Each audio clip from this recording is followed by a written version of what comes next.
Welcome back, ladies, gentlemen, and NBs, and thank you for tuning back into St. Andrew TV, a cure for your Monday blues. I am your host, Andrew, and today, as you can see, I have a very unique looking hat. Well, this particular hat belongs to me, however, it is modeled after the hat of one Bloody Bill Anderson, notable Missouri Bushwhacker. And this idea was also given to me by Buck Gulick, 3968, asking if I could reshape a hat that looked like Bloody Bill Anderson's, because I must say, it is a very unique shape. So if you'll please excuse me, I'm going to pass off the rest of this video to Past Andrew, because he is going to do all the heavy lifting today and shape the very hat that I'm wearing. So if you follow me along and go in a time machine to go see Past Andrew, I hope you enjoy.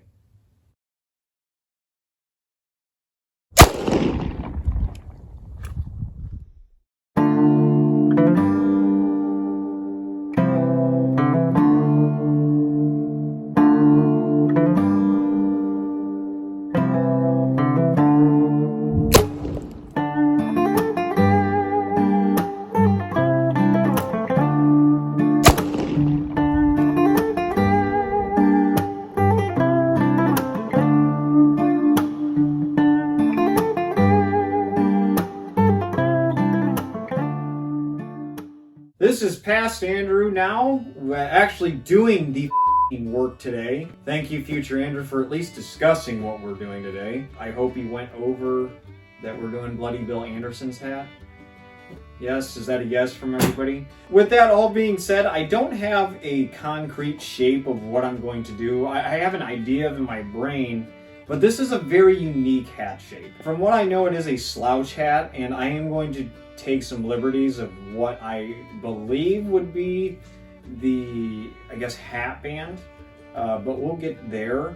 I do have a little star pin that I will attach when I upturn the brim and get in the configuration I want. However, the crown is a little difficult to make out.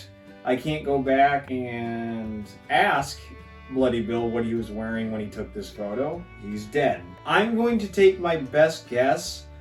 My best guess, that being that there's a giant crease right here in this hat, and I think I'm going to add like a minor one over here. Means I have an Australian slouch hat. This is the Americanized version of it. It's going to look like it's just kind of thrown together. It wasn't professionally shaped.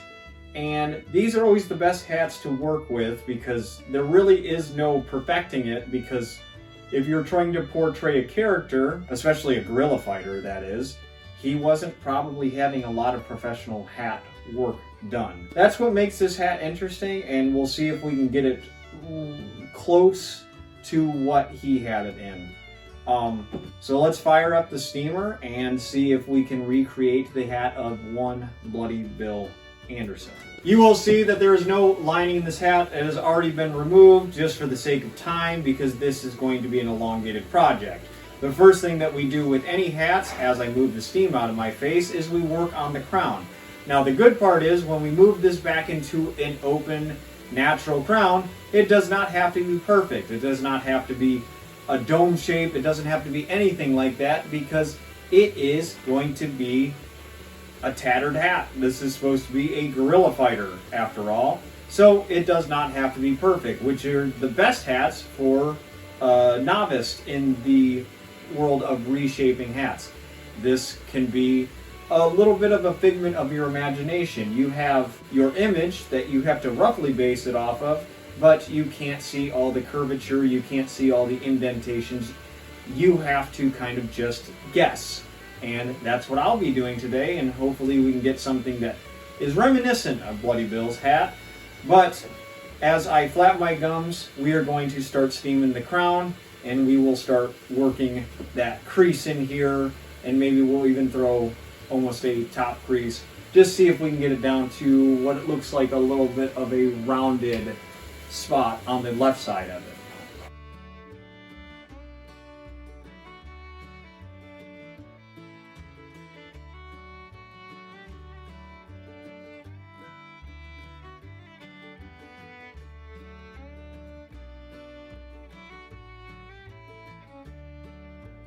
So you can see where I'm at right now. And the reason why I'm doing such a drastic kick to the left-hand side, your right on the screen, is how I view this photo that I have over here for reference is he's canted to the side like this in the photo. But the hat looks like I actually might have the dent too far off to the side. I might actually have to get the dent over like this, because if you cant your head to the side, that hat crown looks like it is across his head, almost like a perpendicular. So I actually might work this very noticeable dent more on the 2 o'clock for me instead of the 3 o'clock, the 1 to 2 o'clock. So I might do that a little bit.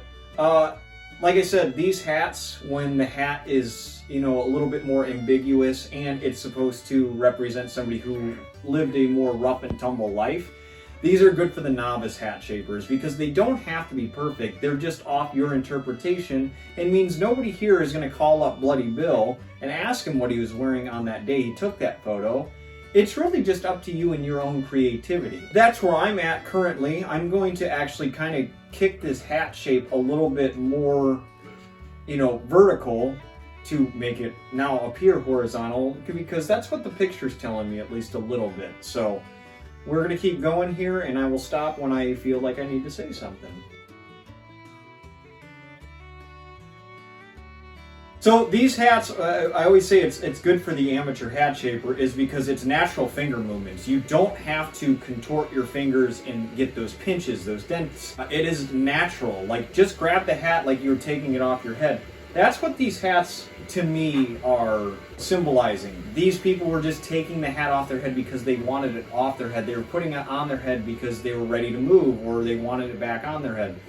That is why these hat shapes are easier to work with, because it's natural hand motion, natural arm motions, taking the hat on and off of your head. So maybe he was a thumb dominant grab, took his hat off, and it just took a shape like this. Maybe he was also a left-handed shooter. I'm actually not too familiar on Bloody Bill and his bushwhacking marauders. I don't know if he was left-handed, so if he's holding a rifle, shouldering a rifle, that big upturn gave you a bigger line of sight to your adversary you were shooting at. This is also a tintype, so I could just be doing this hat completely backwards. I don't know if this was flipped over the image I'm using. There's so many different obstacles that you have to overcome to get something this historically correct. With that being said, I'm giving it my best go here, but you got to think of all the different things. This might have been a hat that was in the studio when he was taking the photo. We don't know. He might not have even owned this hat. So we have to bear that in mind when you recreate historical hats like this. That's why I find it so tickling to do these, because you really just don't know. It's very ambiguous. There's a lot of different parts and pieces that come into play. I'm assuming it's his hat because I can see the plumage coming over top. And I doubt that a studio would have an expensive bird feather just sitting in a hat that it was going to get tossed around as for a photo. But with that being said, there's always that doubt that creeps into your head, at least for me, and knowing the historical context behind staged photos.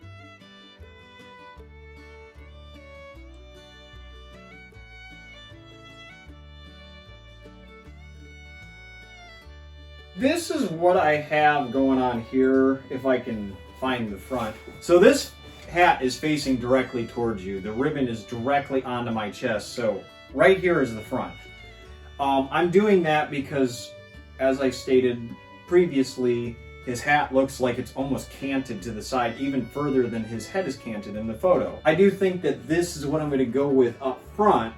However, that leaves the imagination to decide what's going on the side 180 degrees to this. This is what I have so far. Maybe the same dent, just not as elaborate as the one that's front facing. Like I said, if you're taking your hat off, I kind of pinched it like that, where my thumb is completely on the hat, but my middle finger is just causing a minor little compression right there. An indentation, if you will, and over time, setting your hat, doing stuff like that. Even do that. If you have the hat heated up, set it down like that. I think that's going to give you a more unique shape than anything, and a more accurate shape than anything, than if you were to sit here and try to fiddle with it as closely as you could, because it's not going to come out like just wear and tear of a person taking their hand and taking it off their head by the crown. And you can even see the top of the hat is all whopper jawed as well. Like, this side is drastically taller. I'm going to put this hat on my head. I got to be very... Look. Now you can definitely see me looking straight at you and how that is. If I turn to the side, minus the upturned rim that he has, that will come a little bit later, you can see that it's starting to take its shape of that crown looks like it is further off to the left-hand side than his head was during that photo. Another interesting point to bring up is this is also enlarged for the 21st century person. Now, from my understanding, Bloody Bill Anderson was rather tall for the time, and that is a hat that is clearly not a 4-inch brim, and it's probably not a traditional open crown of 6 inches. These people were not as big as we are today. That's another caveat we have to throw in there. There's a hat in there that probably would have worked better, but it is in the Boss the Plane shape.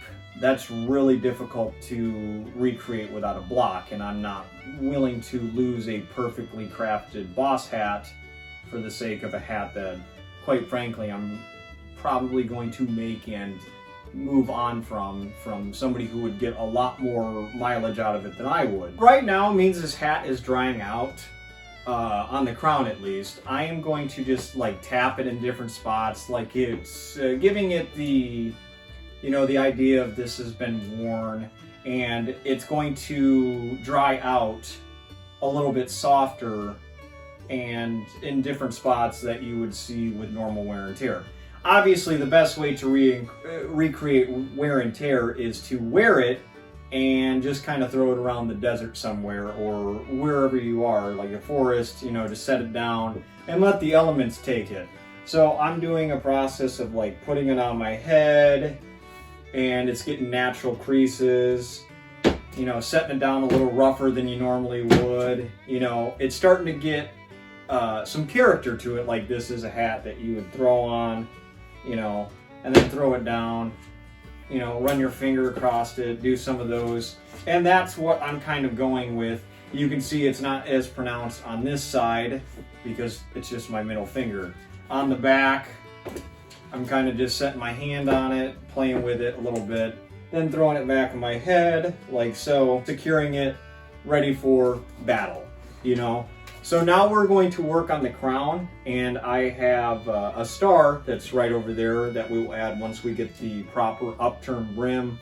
I have a very unique hat band that I would like to add to this, and it's going on the same lines of Bloody Bill being a guerrilla fighter. And then I do have plumage. I don't know it's necessarily the accurate plumage, but I do have some feathers that I can throw in there to ultimately give it that Missouri Bushwhacker look, and hopefully it comes out to be something halfway decent.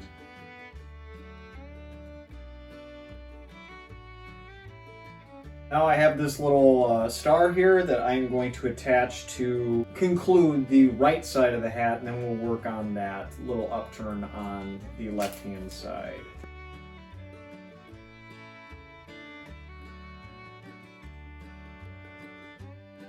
Now that we have the star in there, we are going to work on this side where we almost give it a little like U shape right here, and we will somehow, some way get that hat band snaked around in there, and then we will add some plumage and call it a day.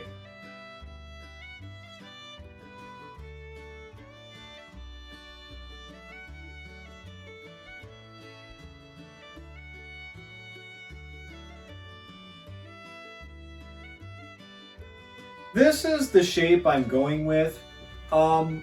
Considering I think I made a little error, I could have probably pinned the star back a little bit to really give it that look of it's off to the side, which would give you a better look at the other upturn on the brim over here, which doesn't look too bad. This is when it faces towards you, and remember, the photo is where he's canted off the side, so I would say this isn't too bad. I definitely think that if you saw somebody wearing this hat, you would get the gist that this is a Bloody Bill Anderson hat. Now, this is where the imagination is going to set in. The plumage, thank you for sticking with me, was actually an ostrich feather by all the historical accounts. I don't have an ostrich feather, but the real imagination, circling back to that point, is the hat band. I have absolutely no idea what that plumage is sitting in. So, considering he was a bushwhacker and probably living in tents for a good majority of his bushwhacking life, I am going to use rope, or this is twine per se, but I'm going to wrap it around a few times because this is what we call a Confederate slouch hat. And this is something that would have been widely available, and it would have kept your hat on your head. That's exactly what I'm going to do with this rope, twine, whatever have you, and I'm going to actually snake it around the crown here to give it that rugged bushwhacker slouch look.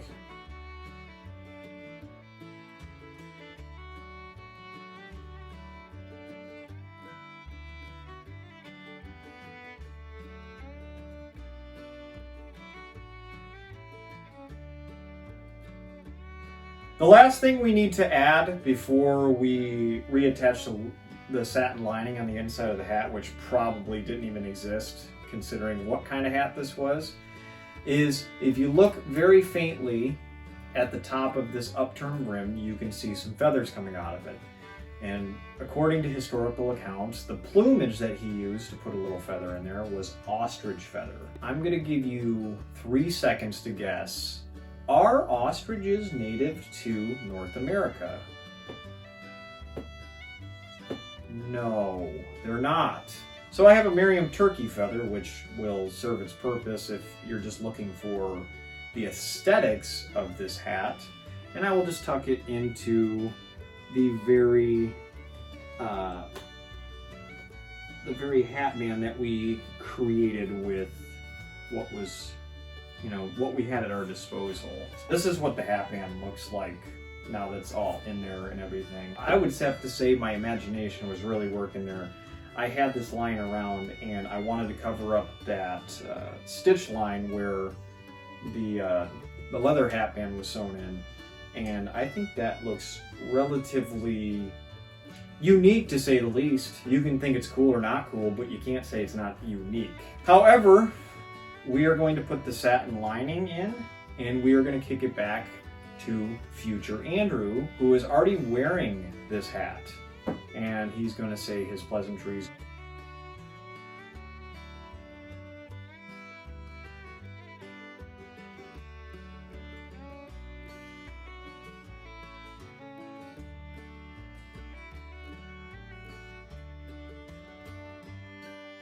Thank you, Past Andrew, for being my pack mule today and doing all the hard parts for me, and I can just wear the outfit and just talk about it a little bit more. This hat in particular is not perfect, and I need to get it out of my head that it was supposed to be perfect from the get-go. This is a hat that was worn by somebody who was outside, in and out of tents, on and off horses, quite frequently. I could have probably done it a smidge better, as Past Andrew touched on. The Boss of the Plains hat in there probably would have been a better model for the hat that we have today. However, Boss of the Plains hats are extremely difficult to do without a hat block, and means this is the Saint hat that didn't really turn out that well. I just thought I would reshape that one instead. So just think of this as the Bloody Bill Anderson hat of the 21st century. And with that being said, that was the hat of one Bloody Bill Anderson. Thank you to Buck Gulick 3968 for the suggestion, and I hope everybody enjoyed today's video of reshaping a hat, regardless of what said hat shape was. I appreciate all your support. Please leave a like if you've enjoyed today's video, or leave me a comment stating what you liked, or tell me what I should do next. I have a Patreon that is linked down in the description field below, or it should be appearing at the bottom of your screen right now. I do not take ads nor sponsorships on the channel, so it ensures you that the content that you see is completely organic and is not influenced by any external forces. The influence comes from me and the wonderful minds of my community members. So if you would like to continue to support the content that you see on the channel, feel free to leave a donation, but only if your means allow you to do so. I want no one to feel obligation to financially support the channel. By you liking and subscribing and sharing the video is damn sure good enough for me. Thank you to everyone who has subscribed as of late, but for those of you who have come across this video or this channel, maybe because you like Wild West content, maybe you just wanted to learn how to reshape a fur felt hat today. Or maybe you're realizing I put this pin on weird and it might legitimately be a Bloody Bill hat pretty soon. Think about hitting that subscribe button, because you're a daisy if you do.